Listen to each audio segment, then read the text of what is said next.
के आई रानी चुमे दगल तनी तोहरा खाती दुनिया से लड़ जाई चाहे हमें मर जाई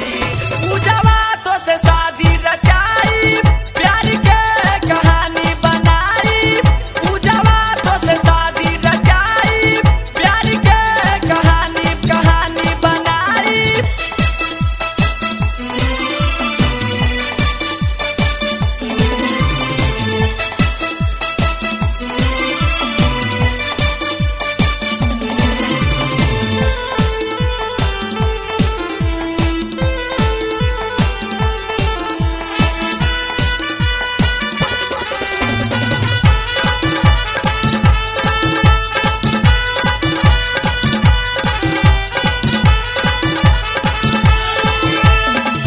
शिवा रानी के बाबे हमार तू ही तू हऊ रानी दिल के जान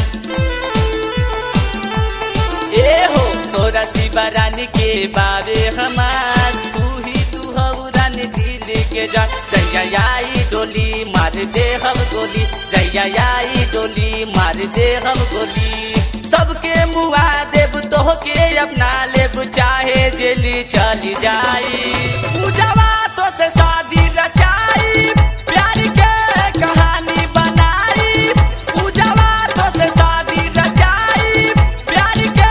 कहानी बनाई।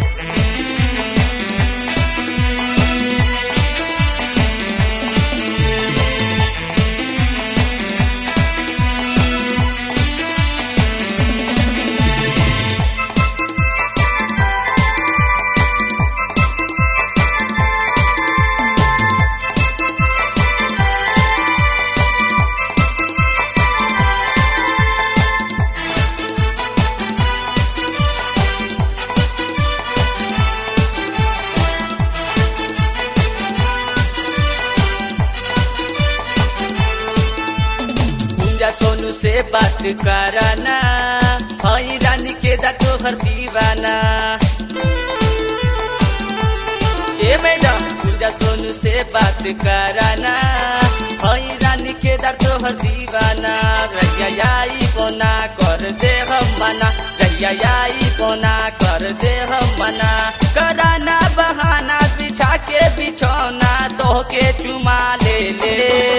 पूजवा तो से शादी रचाई प्यार के कहानी बनाई पूजवा तो से शादी रचाई प्यार के कहानी बनाई। रात के आई रानी चुमे दगल तनी रात के आई रानी चुमे दगल तनी तोहरा खाती